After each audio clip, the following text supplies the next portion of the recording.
Free Japan Channel, number 33.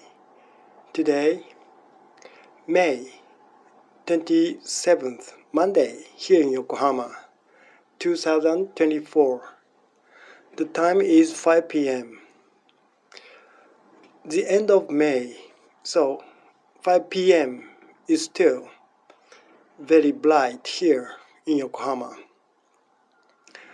Dear friends, how are you doing? Today's topic is philosophy, namely, what is structuralism? Do you know structuralism or what structuralism means? Perhaps you know the word structure. Structuralism is the idea that everything in this world is structuralized, is built like structure. This is structuralism in one word. Let me explain. At the beginning of 20th century, the modern linguistics came into being. Ferdinand de Saussure, who was the Swiss linguist, was the so-called founder of this modern linguistics. And Saussure said in his lecture that the language is structuralized. There is nothing but structure in the language. In the language, there are so many factors, vocabularies, grammars, syntax, and so on. But all these factors are structured. So every factor could or can have its own meaning compared to other factor. No single factor can exist of its own. The word, for example, can be meaningful compared to other words' meaning. If there were no other words, one single word can have no meaning at all. Every single factor is correlated with other factors. This is the idea of structuralism. And Saussure didn't employ the word structure, but he used the word system in French, système. Later, in 1920s and 30s, the linguists who were influenced by Saussure gathered in Prague, in Czech. Do you know where Prague is located? It is located in the middle of Europe. So this is a very convenient place for linguists to gather, and many languages can be mixed here. Mainly French and German were the languages which these linguists employed. These linguists were later called Prague Linguistic Circle. The main character was Jakobson, Trubetskoy, and so on. Jakobson and Trubetskoy were both Russian linguists, but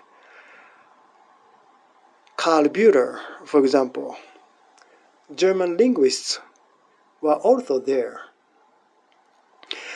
This Prague Linguistic Circle developed the basic ideas of Saussure, and they, for the first time, employ the word structure and structuralism, designating the language. Many of these linguists were Jews, and in 1930s there came Nazi Germany, and these Jewish linguists had to escape from Europe. Otherwise, they would have been sent to the camps, concentration camps. Jacobson fled to the United States, and he taught linguistics in the US universities. And in the United States, Jacobson met Levi-Strauss.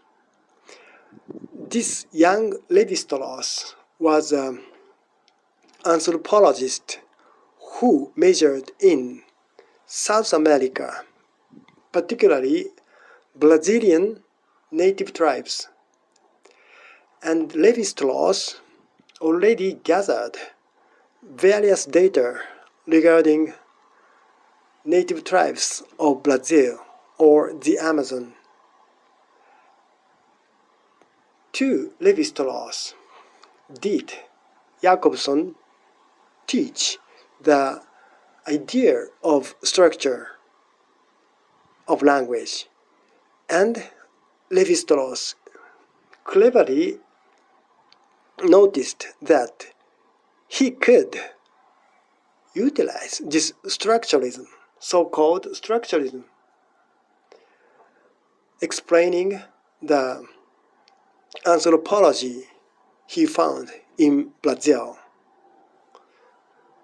At this point, linguistics can be or could be linked to anthropology. This was one of the most epoch-making academic turning points in the 20th century, in my opinion. Linguistics could convert into anthropology from Jacobson to Levi-Strauss. Then structuralism, the word structuralism prevailed among scholars and students. It was 1950s and 60s. This structuralism was later adapted to the literary critics. In fact, Jacobson himself was an analyst of poems, various poems, in 1920s and 30s when he was still in Prague. The main theme of Jacobson was not only linguistics itself, but also literary critics. And Jacobson started the Structuralist critics, which tried to eliminate various outside factors from the literary work. And critics should focus on the structure of the poem, for example, or the novel. This trend was already discussed by Russian formalists. Russian formalists dates back to 1909 or 1910, so at the beginning of 20th century, before the Russian Revolution. Jacobson was also one of the Russian formalists. These formalists, Shklovsky is very famous still now, tried to elucidate the structure of poems, but also novels. From the structuralist point of view, not referring to the content or social influence or the author's preference and so on. These factors are not relevant to the literary work itself, and formalists and later structuralists advocated that the structure, only structure, is relevant to the literary works. Jacobson said the critics shouldn't study the social influence on the work or author's political ideology, nor social correlation between work and people. But, Jacobson said, the literality, this is a Jacobsonian word, literality is the objective of literary critics. And this formalist theory were discovered in 1960s and 70s, and mainly in France. There came the structuralist critics or structuralist criticism of literature. Later, so-called postmodern philosophers, they were also called post-structuralist philosophers,